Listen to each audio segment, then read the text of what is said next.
에스겔서 37장 1절에서 4절입니다. 여호와께서 권능으로 내게 임재하시고 그의 영으로 나를 데리고 가서 골짜기 가운데 두셨는데 거기 뼈가 가득하더라. 나를 그 뼈 사방으로 지나가게 하시기로 본즉 그 골짜기 지면에 뼈가 심이 많고 많이 아주 말랐더라. 그가 내게 이르시되 인자야 이 뼈들이 능히 살 수 있겠느냐 하시기로 내가 대답하되 주 여호와여 주께서 아시나이다. 또 내게 이르시되 너는 이 모든 뼈들에게 대언하여 이르기를 너희 모든 뼈들아 여호와의 말씀을 들을지어다. 네, 마태복음 28장 16절에서 20절입니다. 16절입니다. 11 제자가 갈릴리에 가서 예수께서 지시하신 산에 이르러 예수를 배우고 경배하나 아직도 의심하는 사람들이 있더라. 예수께서 나와 말씀하여 이르시되 하늘과 땅의 모든 권세를 내게 주셨으니 그러므로 너희는 가서 모든 민족을 제자로 삼아 아버지와 아들과 성령의 이름으로 세례를 베풀고 내가 너희에게 분부한 모든 것을 가르쳐 지키게 하라. 볼지어다 내가 세상 끝날까지 너희와 항상 함께 있으리라 하시니라. 아멘. 고린도후서 13장 5절에서 13절입니다. 5절입니다. 너희는 믿음 안에 있는가? 너희 자신을 시험하고 너희 자신을 확증하라. 예수 그리스도께서 너희 안에 계신 줄을 너희가 스스로 알지 못하느냐? 그렇지 않으면 너희는 버림받은 자니라. 우리가 버림받은 자 되지 아니한 것을 너희가 알기를 내가 바라고 우리가 하나님께서 너희로 악을 조금도 행하지 않게 하시기를 구하노니 이는 우리가 옳은 자임을 나타내고자 함이 아니라 오직 우리는 버림받은 자 같을지라도 너희는 선을 행하게 하고자 함이라. 우리는 진리를 거스려 아무것도 할 수 없고 오직 진리를 이해할 뿐이니 우리가 약할 때 너희가 강한 것을 기뻐하고 또 이것을 위하여 구하니 곧 너희가 온전하게 되는 것이라. 그러므로 내가 떠나 있을 때 이렇게 쓰는 것은 대면할 때 주께서 너희를 넘어뜨리려 하지 않고 채우려 하여 주신 그 고난을 따라 엄하지 않게 하려 함이라. 마지막으로 말하노니 형제들아 기뻐하라. 온전하게 되며 위로를 받으며 마음을 같이하며 평안할지어다. 또 사랑과 평강의 하나님이 너희와 함께 계시리라. 거룩하게 입맞춤으로 서로 무난하다. 모든 성도가 너희에게 무난하느니라. 주 예수 그리스도의 은혜와 하나님의 사랑과 성령의 교통하심이 너희 무리와 함께 있을지어다. 아멘. 본문 말씀 에스겔서 37장 1절에서 4절, 마태복음 28장 16절에서 20절, 고린도후서 13장 5절에서 13절 말씀을 준비하면서 제목을 임마누엘 하나님으로 정했습니다. 자, 첫 번째, 임마누엘 하나님은 이스라엘 민족을 회복하셨습니다. 임마누엘이라는 뜻은 임마누엘, 우리와 동행하신다, 함께 하신다 라는 뜻입니다. 마태복음 28장의 마지막 절에 그 말씀 있죠. 우리와 함께 하시나, 함께 하시겠다, 함께 하시겠다. 임마누엘 하나님입니다. 그래서 임마누엘 하나님은 이스라엘 민족을 회복하셨습니다. 에스겔서 37장은 자, 마른 뼈들이 부흥하는 그런 말씀의 장입니다. 무엇을 의미하는가 봅시다. 자,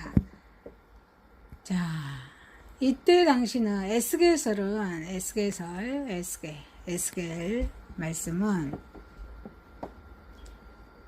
심판과 회복에 대한 말씀이에요. 자, 북이스라엘이 아수르에 멸망하고 남유다가 시드기야 왕 때 멸망하잖아요.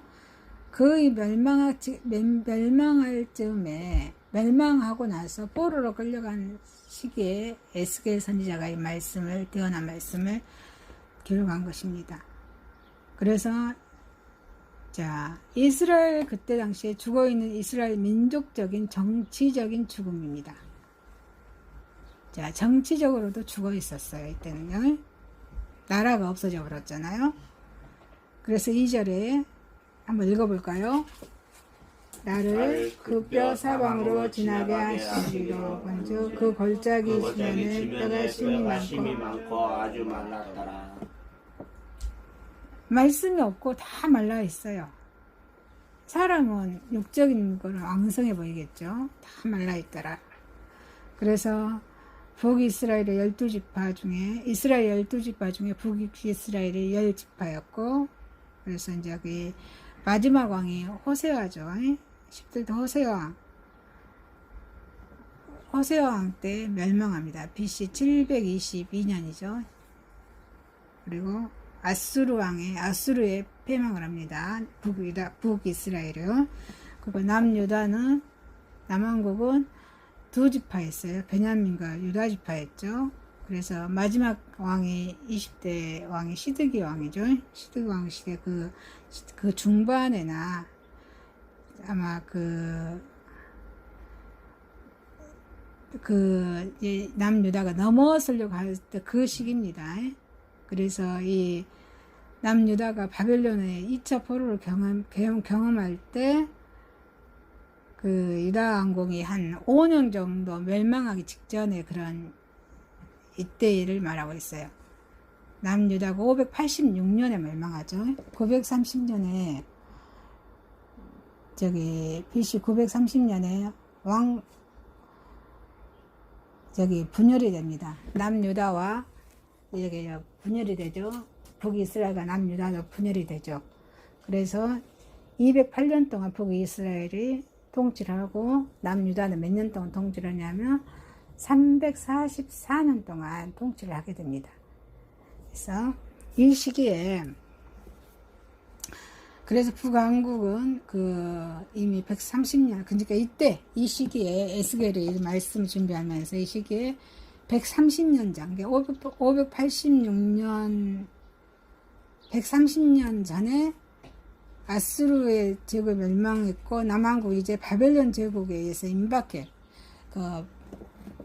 남유다가 바벨론에 멸망하잖아요. 그 멸망하기 직전에 있었던 것입니다. 그래서 이스라엘의 민족적인 정치적인 생명은 어때요? 이미 죽은 것이나 마찬가지예요. 정치적인 생명은 죽었어요. 끝났다 이 말이죠. 우리가 일제시대의 그 멸망인 마지막 고종 황제 때 멸망하잖아요. 그런 것처럼 비슷하다 이 말이죠. 자, 그리고 또 이스라엘의 종교적으로 어쩌냐? 이때는 죽어 있었다 이 말이죠. 죽음이에요. 죽어 있었다 이 말이죠. 이스라엘의 정치적 죽음을 초래한 것은 어때요? 북왕국의 이스라엘이나 남왕국 유다가 다 같이 누구를 배반하냐면 언약의 하나님을 배반한 사건이에요. 배반하고 또 뭐를 좋아해요? 우상숭배에 빠져 있습니다. 이 때문에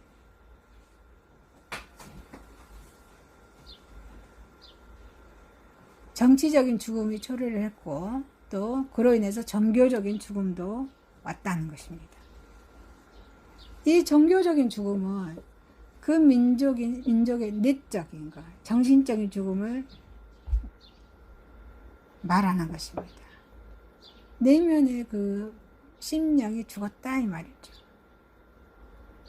그것을 또 뭘 말하냐면 도덕적으로 죽음이나 사회정의의 죽음을 포함하고 있습니다.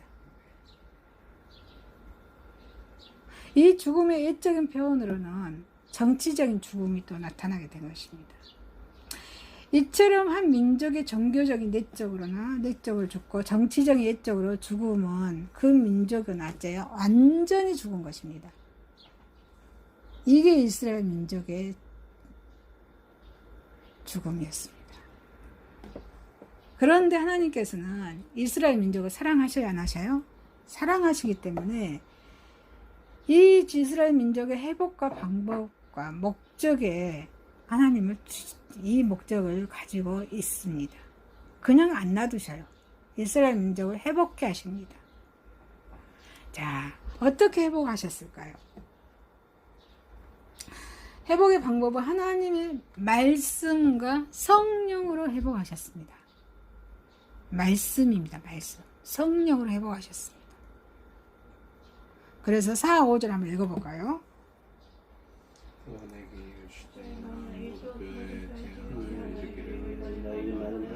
여호와의 말씀을 들을지어다. 주 여호와께서 이 뼈들에게 이같이 말씀하시기를 내가 생기를 너에게 들어가게 하리니 너희가 살아나리라. 아멘. 살아나리라.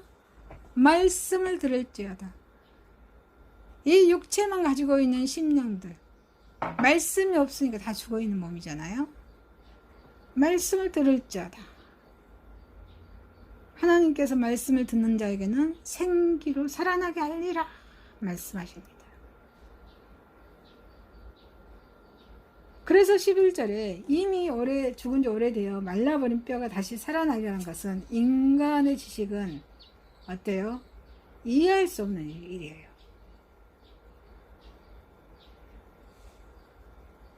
그처럼 이스라엘의 국가적인 민족적인 소생은 아주 절망적이었습니다. 그러나 어때요? 하나님께서 놀랍게도요, 이 절망 가운데서도 새로운 희망을 창조해내십니다. 그래서 사람으로서 전혀 불가능한 것일지라도 하나님은 어때요? 하실 수 있다는 것입니다. 우리가 이런 하나님을 믿는 것입니다.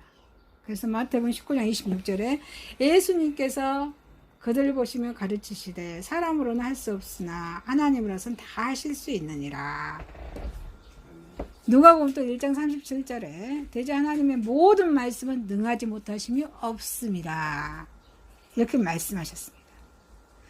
하나님의 말씀이, 하나님의 성령이 생기가 그 기적을 만들어냅니다. 저도 마찬가지예요.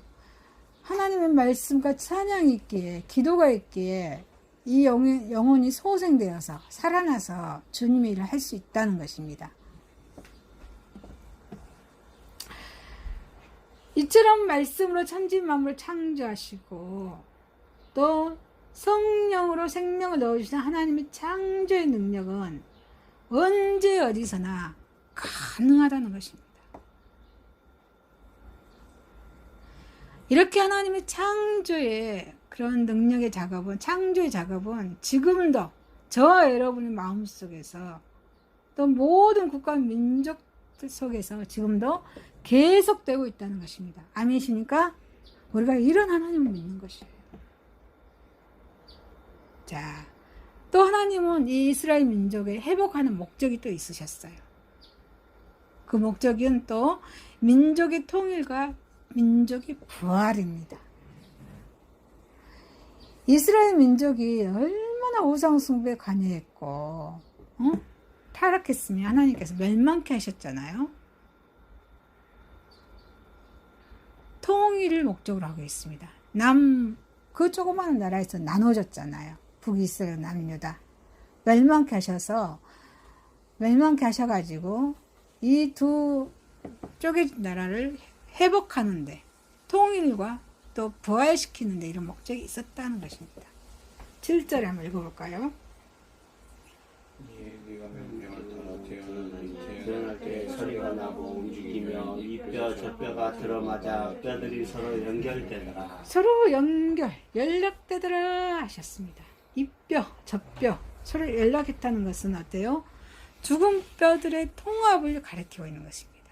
남유다, 북이스라엘 다 죽어있는 영혼들의 그리스도 하나님으로 인해서, 한 성령으로 인해서, 삼위일체 하나님으로 인해서 통일이 됐다, 통합시키려고 하신 말씀의 내용입니다.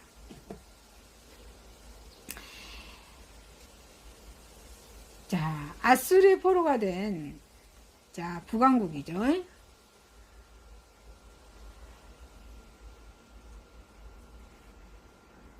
이 북왕국의 백성들, 북이스라엘 백성들, 또 바벨론의 포로가 된 남왕국, 남유다의 백성들이 포로가 됨으로써 두 민족의 통합을 가져왔다는 것이에요. 이게 하나님의 회복입니다.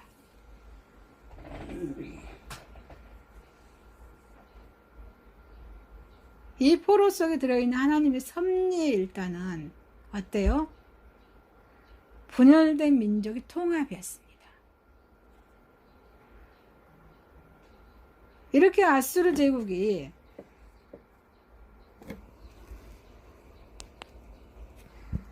바벨론 제국에게 멸망함으로써 이루어진 것은 어때요? 아수르 제국이 바벨론 패방함으로써 이루어진 것이 이게 통합을 가져다주게 된 동기가 되었습니다.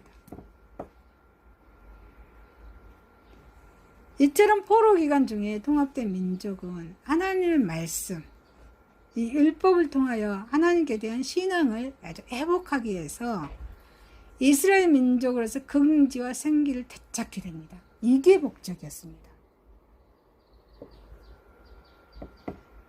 자, 이스라엘 민족 회복의 궁극적인 섭리는 어때 또? 메시아의 도래입니다.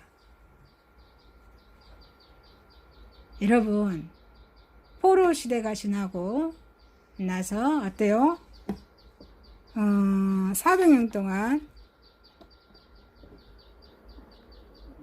말씀이 없어졌다 했잖아요. 암흑기라고 했어요. 말씀이 없는 암흑기 시대가 지납니다. 그리고 나서 마태복음에 어때요? 예수님이 탄생을 하죠. 이 말씀이에요.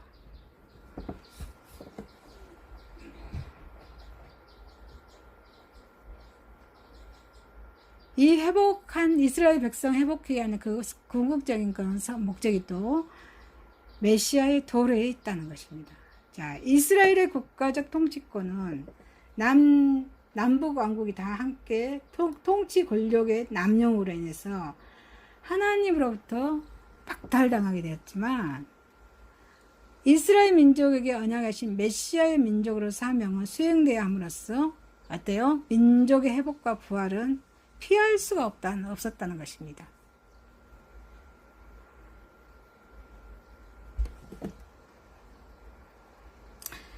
여러분, 그래서 우리가 우리 삶을 살면서요, 나이가 문제가 있고 그러면 돌아봐야 돼. 뭐가 문제가 있을까?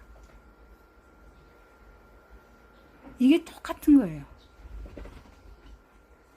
내가 무슨 문제가 있었을까? 하나님과 관계가 어땠을까? 이거를 점검하면서 회복하는 저와 여러분 되시길 주님을 축원합니다. 그래서 이스라엘 민족은 포로 기간 동안 통합되고 어때요? 남과 북 이스라엘 통합되어서 또 부활되어서 고국으로 유다로 돌아가게 됩니다.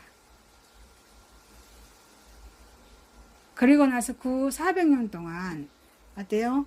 하나님께서는 침묵 속에서 400년이 지나고 나서 메시아를 탄생시킵니다. 그게 하나님의 섭리입니다. 여기에 민족 부활에 궁극적인 섭리가 있었습니다. 그래서 임마누엘 하나님은 우리와 동행하신 하나님 어때요? 이스라엘 민족을 회복하셨음을 믿는 저 여러분 되시게 주님의 이름으로 축원합니다. 자, 두 번째입니다.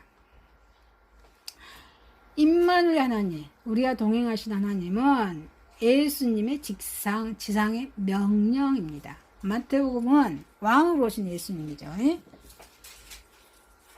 유대인들에게 말씀하셨죠. 왕으로 오신 예수님. 대부활장 28장이요. 지상명령. 제가 28장 오늘 읽은 본문 말씀을 통해서 이 선교 사명을 감당하고 있습니다. 가서 너희는 세를 베풀고 가르치고 지키게 하라. 행하게 하라 이 말이죠. 그리고 그러면 어때요? 임마누엘 하나님께 함께 하시겠다 이 말씀. 이 말씀을 가지고 저는 이 지금 사역을 준비하고 있고 하고 있고 앞으로 할 것입니다. 자, 임마누엘 하나님 예수님의 지상 명령으로 첫째 어때요? 가라 하셨습니다. 너희는 가라. 자, 실제로 주님의 복음은 예루살렘과 온 유대 사마리아 땅 끝까지 사도행전 1장 8절 말씀이죠. 이 전파되어야 하기 때문에 제자들은 제자들을 향해서 복음을 들고 갈 것을 명령하셨습니다. 여러분, 사마리아 온 유대와 예루살렘 온 유대 사마리아 땅 끝까지, 이 땅 끝이 지금 어딜까요? 내 가정, 내가 머무는 곳, 직장, 내가 만나는 이웃들, 친구들이 있죠, 지인들. 이게 땅 끝입니다.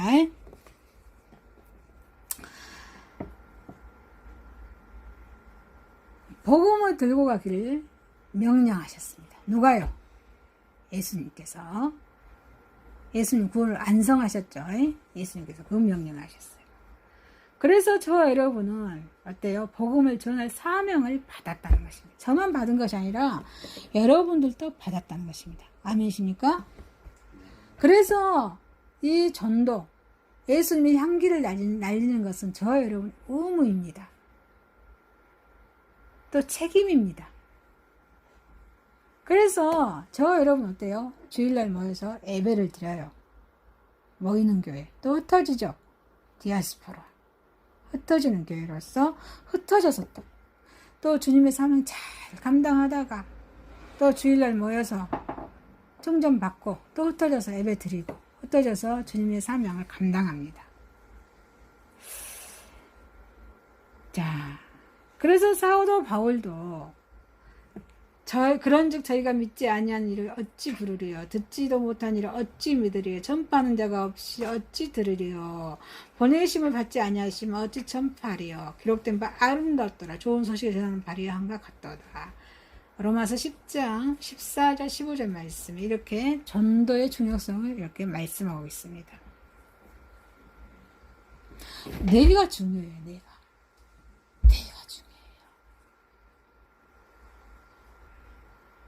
우리 하나님께서는 저와 여러분을 늘 함께 동행하고 계시기 때문에, 임마누엘 하나님이시기 때문에 늘 하나님은 나를 붙들고 계시다는 것이에요.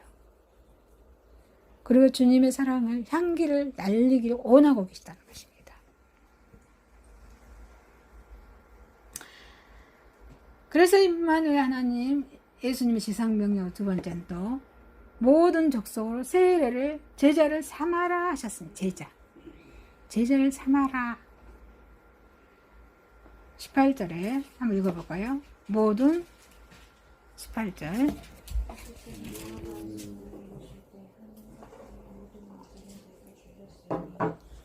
그래요. 모든 족속으로 제자를 삼아 아버지와 아들과 성령의 이름으로 세례를 주라 명하십니다. 이 복음은 특정 지역이나 특정 집단이나 특정 민족만 위한 것이 아닙니다. 자, 우리 선교에서 하고 있는 거예요. 아주 지극히 정상이에요. 이 주위만 돌아봐도 어때요? 나라가 아주, 우리 한국에 있으면서도 대부조공단에 있지만 여러 나라를 만나지 않습니까? 한 20개의 나라를 만나지 않습니까? 이게 특정 지역만 복음 전하라는 것이 아니에요. 세계적이에요. 우주적이라는 것입니다. 제한이 없어요. 예수님 오신 이후로는 이제는 다 무너졌어요. 벽이 없습니다. 그래서 모든 족속은 제한 없이 복음을 듣게 된 것이에요. 그래서 주님이 오셨다는 것입니다. 그래서 모든 족속은 아직 믿지 않는 이방 민족까지 포함하고 있는 것입니다.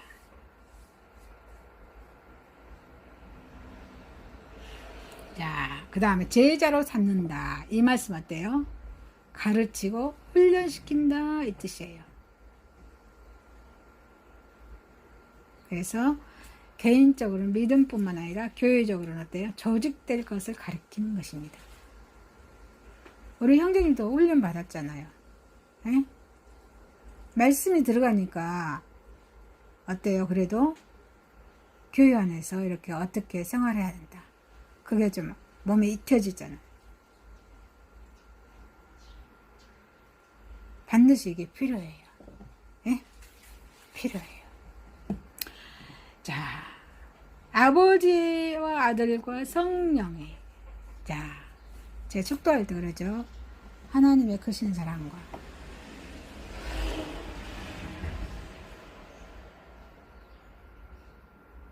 또 예수님, 하나님의 아들, 성령 인도하시 이렇게 축도하잖아요. 삼위 하나님을, 삼위일체 하나님 이름 부르잖아요.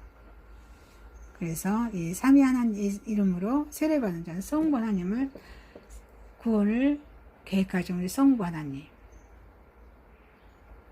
창조자, 섭리자, 인정하고 의지하는 것이고, 또 성자 예수님 어때요? 구원을 완성하신 중보자, 구세주로 받아들여야 되고, 보혜사 성령님 어때요? 우리를 구원을 인도하시는 그 1호자로 고백하는 저와 여러분의 신앙이 돼야 된다 이 말씀입니다. 그래서 제자로 이렇게 가르쳐야 돼요. 이 고백을 할 수 있도록 가르쳐야 된다는 것입니다. 아멘이십니까?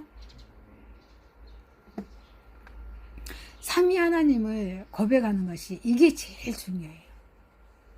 그래서 내가 아닌 다른 이웃들에게 복음을 전할 때 이거를 말해주는 것이 삼위 하나님. 그래서 임마누엘 예수님의 지상 명령으로 또 모든 것을 가르쳐 지키게 하라는 것입니다. 지키고 머리로 아는 것으로만 하는 것이 아니라 어때요? 행동하라는 것입니다. 행동하라는 것이에요. 그래서 이 예수님의 제자들은 3년 동안 교훈을 가르치라는 것이었고, 예수님께서 가르치신 교훈을 그대로 받들어서 마지막까지 전하는데 교회 사명이 있다는 것입니다.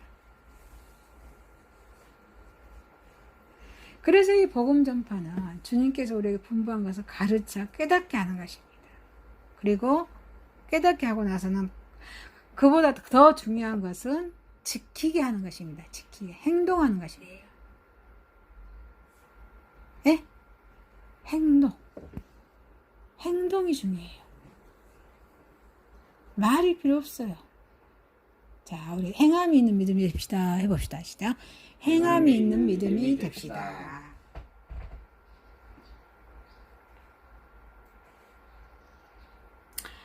자, 야고보 선생님은 야고보서 2장 17절에 이렇게 말씀하십니다. 행함이 없는 믿음은 주 믿음이다 라고 말씀하십니다. 그러므로 그리스도의 복음을 전파하고 하나님을 가르치는 것도 중요하지만 말씀을 실행에 옮기는 것은 어때요? 더 중요해요. 여러분, 혼자 있을 때 말씀을 행동으로 옮기는 것 중요합니다. 나 혼자 있다고 해서 누가 보지 않을까요? 하나님께서 보고 계셔요. 직장 안에서 다 보고 있어요. 이웃들이 보고 있잖아요. 행동하는 거예요. 그게 너무 중요합니다. 자, 그래서 사도 요한은 요한계시록 1장 3절에 말씀을 읽는 자와 듣는 자들과 그 가운데 기록한 것을 지키는 자들이, 기록한 것을 지키는 자들이 뭐가 있다 한 복이 있도다 그러는 거. 복이 지키는 자가 복이 있다 말씀하십니다. 여러분, 복 받길 원하십니까? 말씀을 행하는 믿음 되십시오. 누군가를 주님의 이름을 섬겨줄 때 기쁨이 배가가 됩니다. 섬겨줄 때 기쁨이 배가 됩니다. 아멘이십니까? 섬겨줄 때 배가가 됩니다. 기쁨이 배가가 돼요. 자, 우리가 복음을 전할 때 주의해야 할 것은 전하는 자의 사상이나 가르치는 자의 사상이 아닌 어때요? 누구의 사상을 전해야 돼요? 예수 그리스도, 주님의 뜻을 전하고 가르쳐야 한다는 사실입니다. 우리를 가르쳐서는 안 돼요. 저 여러분은 흠이 있어요. 그렇지만 우리 예수님은 흠이 있어요, 없어요? 흠이 없으신 주님이셔요. 그래서 예수님만을 전해야 한다는 것입니다.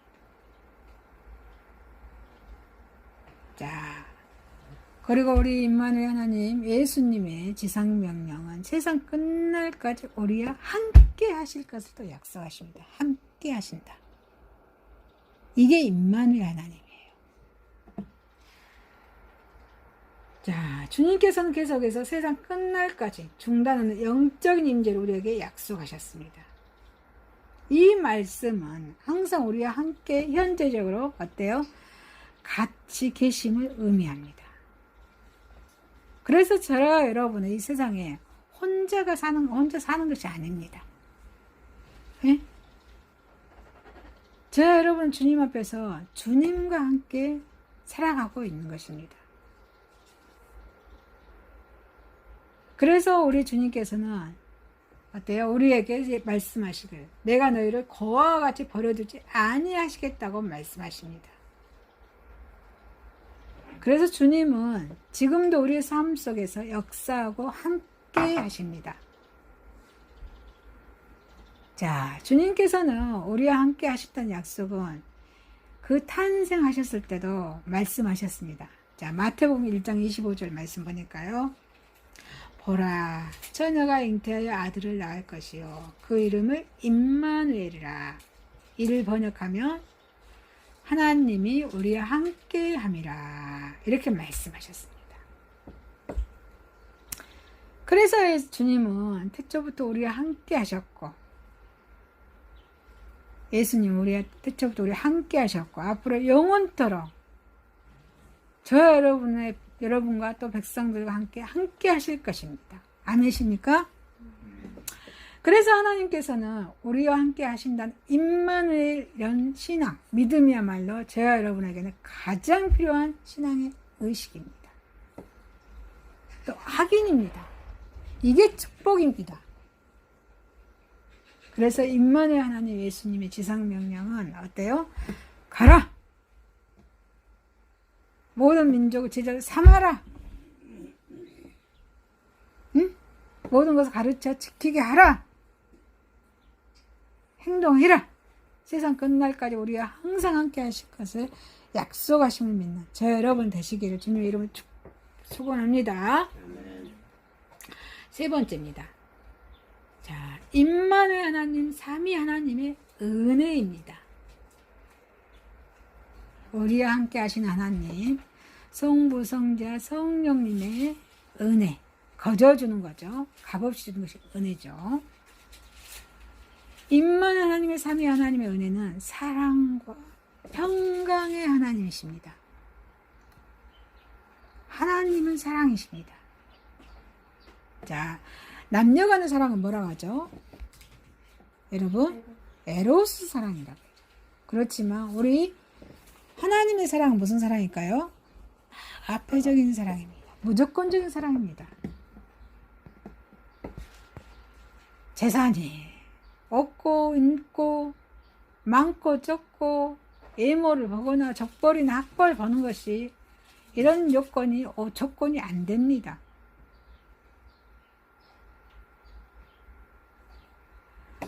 우리가 먼저 하나님을 사랑했을까요? 하나님이 먼저 우리를 사랑했을까요? 그렇죠. 하나님께서 우리를 먼저 사랑하셨습니다. 그 사랑은요, 영원토록 변함이 없으십니다.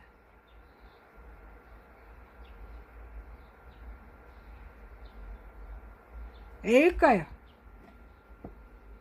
저 여러분은 하나님의 형상대로 지음받은 하나님의 자녀이기 때문에 하나님의 사랑을 받고 있다는 것입니다. 이것이요, 연약한 우리에게는 그 무엇과도 바꿀 수 없는 가장 큰 은혜예요. 이게 은혜예요. 다른 게 필요 은혜가 있는 게 이게 은혜입니다. 그 사랑을 받고 있다는 게 그 은혜예요. 오늘 예배당에 와서 이렇게 예배 드리는 게 은혜 아닙니까?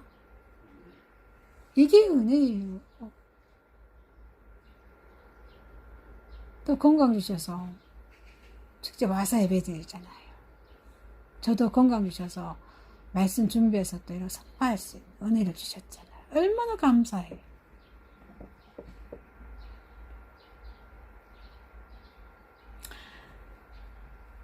어째요? 우리가 하나님께 우리를 먼저 사랑하지 않으셨다면 저와 여러분의 인생은 어땠을까요? 영원한 하나님의 사랑과 믿음이 없는 나그네 길에 지나지 않았을 것이에요.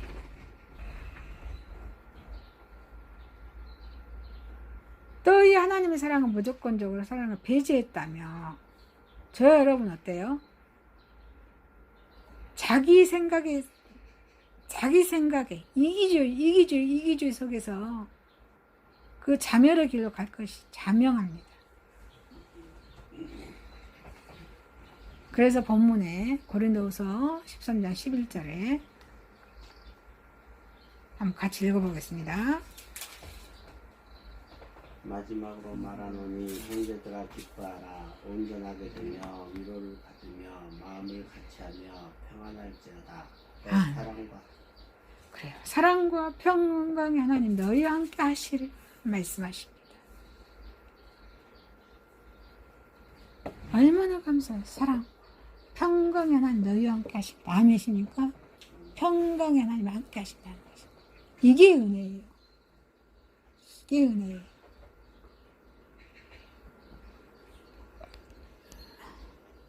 이게 은혜예요.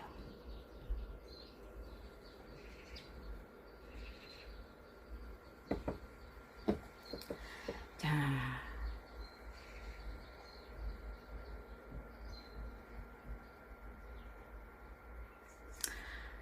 하나님은 임마누엘 하나님, 또 그것도 심판을 하시기 위해서가 아니라 사랑과 평강으로 임재하신 하나님이십니다. 그 사랑과 평강의 은혜를 깨닫고 더불어서 이 진리의 삶을 실천하는 자에게는 어때요? 세상에서 기쁨과 온전케 된가 이루와 성도까지 화해할지 그리고 평안함을 깃들게 하신다고 11절에 말씀하고 계십니다. 지키는 자, 실천하는 자에게 이런 말씀을 주십니다. 그래서 넷에서는 영원한 삶, 영생, 영원한 삶을 생명 보장받게 됩니다. 자, 그 다음에 임마누엘 하나님은, 자, 임마누엘 하나님, 삼위 하나님의 은혜는 어때요? 두 번째, 십자가에 구속하신 그리스도이십니다. 구원으로 완성하시잖아요. 예수님이 십자가 은혜로 부활하시고 구원을 완성하셨다. 이게 은혜예요. 삼위 하나님. 그래서 사도행전 5장에 보니까, 자, 5장을 쭉 읽어봤어요. 사도행전 5장을 읽어보니까 베드로와 요한이 예수님 이제 승천하시고 나서 저기 1장에 승천하시고 2장에 오순절 다락방에서 저기 제자들과 그 무리들이 모여서 기도하잖아요. 성령을 받잖아요. 성령을 받으니까 어때요? 마음이 뜨거워서 견딜 수가 없어요. 주님의 사랑을 전하잖아요. 그래서 3장에서 안진병의 사건도 일으키고 치료하고 병든 자가 일어나고 눈먼 자가 이렇게 눈을 보게 되고 이런 사건을 많이 치유하고 가르치고 하죠. 기적이, 이적과 기적이 일어납니다. 그래서 저 베드로 요한이 그 말씀을 막 선포를 하고 다니죠. 근데 이게 방해한 사람 누구예요? 바리새인 서기관 율법학자들 방해를 하잖아요. 이 말씀이 이 내용이에요. 자, 5장 30절 사도행전 5장 30절 너희가 남에 달아 죽인 예수를 우리 조상의 하나님이 살리시고 이스라엘을 해결케 하사 제사함 얻게 하시고 이 예수님의 복음을 전합니다. 담대히 전하죠. 담대히 전합니다. 주위에서는 잡아가려고 해요. 그렇지만 담대히 전합니다. 선포를 합니다. 예수님께서 달리신 것은 나 없는 십자가가 아닙니다. 십자가에서 별 의미가 없어요. 십자가는 당시 혹독한 사형의 기구일 뿐입니다. 이 십자가에 달리신 하나님 아들 예수님께서 돌아가셨습니다. 왜요?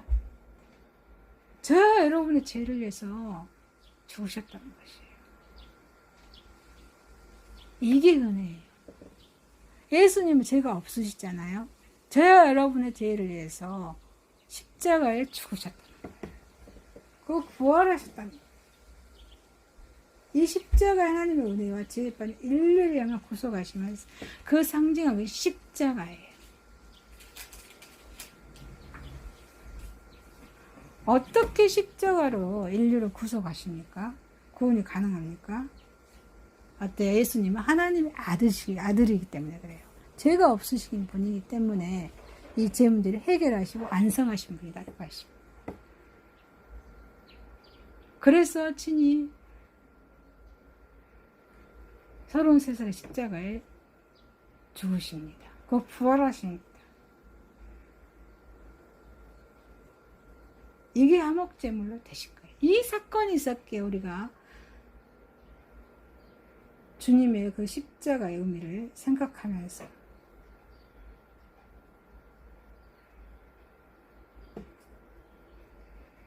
그 은혜에 참여하게 되는 것입니다. 그래서 요한복음 3장 16절 하나님이 이처럼 세상을 사랑하사 독생자를 주셨으니 그를 믿는 자는 멸망하지 않고 영생 얻게 하려 하시니라. 이 말씀대로 그리스도를 예수님 믿는 자는 영생을 얻게 되는 은혜를 얻게 됩니다. 이게 은혜예요. 이게 은혜. 이 은혜가 이스라엘 민족에게만 국한되어 있는 것이 아니고 모든 인력에 다 전하라는 하나님의 은혜입니다. 이방인 모든 사람에게 다 전해야 할 우리의 책임과 의무가 있다는 것입니다.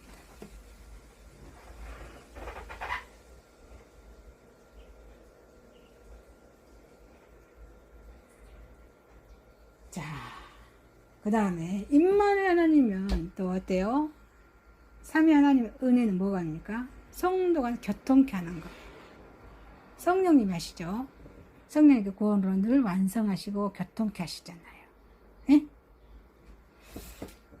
자,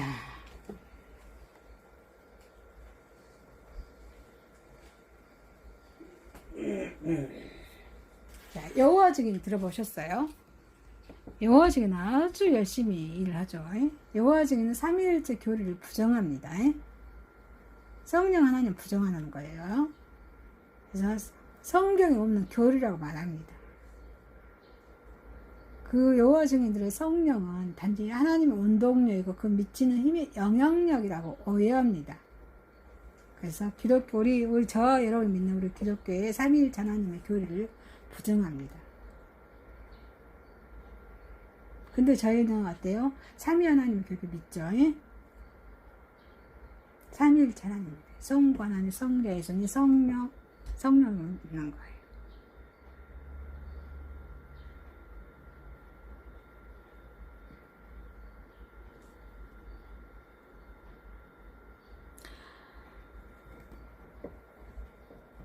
자, 여호와 증인들의 말처럼 삼위일체 단어는 성경에 없어요. 성경 없어요. 그렇지만 이거를 증거하는 내용을 구조된 성경에서 명백히 나타납니다. 자, 성령님은 우리 연약함을 늘 도와주셔요. 여러분의 연약한 점이 다 있습니다. 다 있어요. 다 있어요. 그래서 우리도 부부간에도 서로 연약한 점을 도와줘야 돼요. 사랑을 받기보다는 사랑을 주는 자가 돼야 돼요. 성령님 우리 연약함을 도우시고 말할 수 없는 탄식을 우리를 위해서 친히 간구하십니다. 그래서 로마서 8장 26절에 로마서 8장은 우리 심장과 같은 그런 하나님의 말씀의 장이죠. 이와 같이 성령도 우리의 연약함을 도우시나니 우리가 마땅히 기도할 바를 알지 못하나 오직 성령이 말할 수 없는 탄식으로 우리를 위하여 친히 간구하시니라.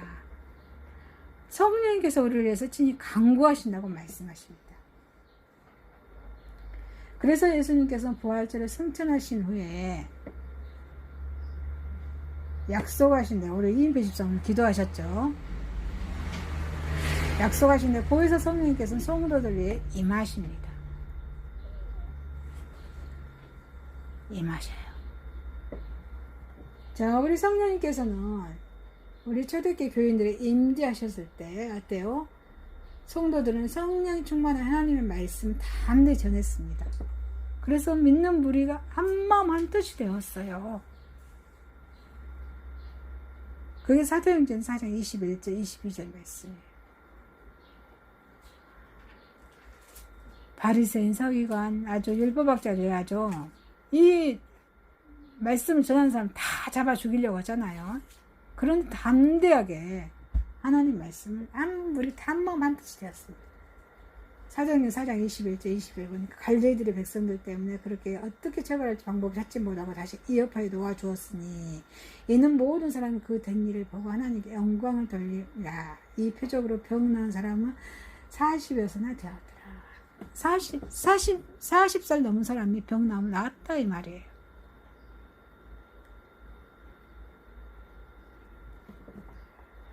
이게 성령님의 은혜입니다. 그래서 우리 성령님은 말씀 증거 역사를 도우십니다. 생각나게 하셔요.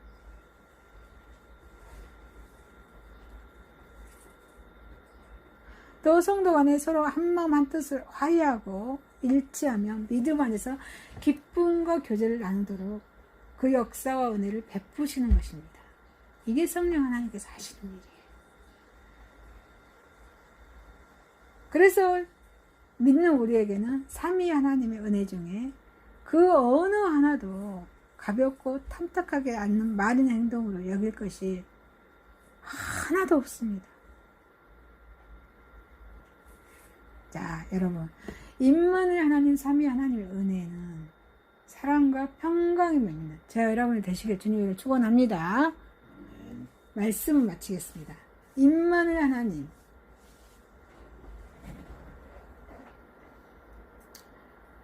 임마누엘 하나님은 이스라엘 민족을 회복하셨습니다. 임마누엘 하나님은 예수님이 지상 명령하십니다. 임마누엘 하나님은 삼위 하나님의 은혜입니다.